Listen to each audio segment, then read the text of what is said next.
എൻ്റെ മകളും മരുമകളും ഗർഭിണിയാണ്. മകൾക്ക് 4 മാസം കഴിഞ്ഞ് 5-ാം മാസത്തിലേക്ക് കിടക്കുന്നു. മരുമകൾ 6 മാസത്തിലേക്ക് 6-ാം മാസത്തിലേക്ക് കിടക്കുന്നു. ഞാൻ മർക്കസ് ചെന്നിട്ട് ഉസ്താദിനെ കണ്ടിട്ട് ഞാൻ പറഞ്ഞു, ഉസ്താദെ എൻ്റെ മകളും മരുമകളും ഗർഭിണികളാണ്, അതുകൊണ്ട് ഉസ്താദ് പേര് പറഞ്ഞു തരണം. എന്നോട് പറഞ്ഞു, പ്രസവം കഴിഞ്ഞിട്ടല്ലേ പേര് വെക്കല്? ഞാൻ പറഞ്ഞു, അതെ പ്രസവം കഴിഞ്ഞിട്ടാണ് പേര് വെക്കല്.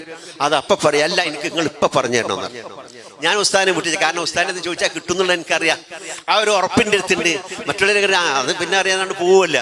ഞാൻ അതല്ല, ഉസ്താദിൻ്റെ അടുത്ത് എനിക്ക് ആവശ്യമുള്ള കിട്ടുന്നുള്ള പൂർണ്ണ വിശ്വാസം എനിക്കുണ്ട്. ഉസ്താദിൻ്റെ കൂടെ കൂടി ഉസ്താദ് പറഞ്ഞു, അവസാനം എന്താക്കി 2 കുട്ടികളെ പേര് പറഞ്ഞു തന്നു. നേരെ ഇവിടെ വന്നിട്ട് ഞാൻ എൻ്റെ ഭാര്യയോട് പറഞ്ഞു, അൽഹംദുലില്ലാ ഉസ്താദ് ഇങ്ങനെയും പറഞ്ഞിട്ടുണ്ട്, നിങ്ങൾ ഇപ്പം ആരോടും പറയല്ലേ. ഞാൻ പറഞ്ഞു, ഇങ്ങക്കല്ലേ ബേജാറുള്ളൂ, എനിക്കതിൽ യാതൊരു ബേജാറുമില്ല. ആ മക്കൾ അങ്ങനെ തന്നെയാണ്. പ്രസവിച്ച് നോക്കുമ്പോൾ 2 ആൺകുട്ടികളാണ്. ആരാണ് ഉസ്താദിനെ കാണിച്ചു കൊടുത്തത് ആൺകുട്ടികളെ ഗർഭത്തിലുള്ള കുട്ടികൾ എന്നുള്ളത്? ഒന്നിന് 5 മാസമായി, മറ്റൊന്ന് 6 മാസം കഴിഞ്ഞു. ഇത് ഏത് കണ്ണുകൊണ്ടാണ് അവർ കണ്ടത്?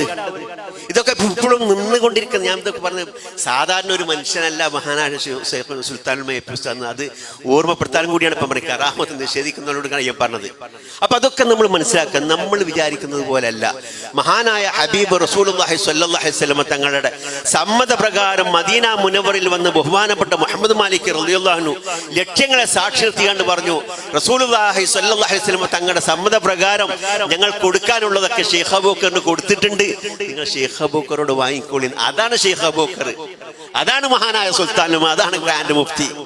ആക്ഷേപിക്കാനോ അല്ലെങ്കിൽ ആരും പ്രയാസപ്പെടുത്താനോ പറയല്ല. അപ്പൊ അല്ലാഹു തആല ഓരോരുത്തർക്കും ഓരോ ദറജ കൊടുത്തിട്ടുണ്ടെങ്കിൽ ആ ദറജ നമ്മൾ അംഗീകരിച്ചു കൊടുക്കുകയാണ് നമ്മുടെ നമ്മുടെ കടമ. അതില്ലെങ്കിലോ മൽഊനാക്കപ്പെട്ട ലഅനത്താക്കപ്പെട്ട ശൈത്താൻ അധപതിച്ചതുപോലെ നമ്മളൊക്കെ അധപതിച്ചു പോകും. അല്ലാഹു കാത്തുരക്ഷിക്കുമാറാട്ടെ.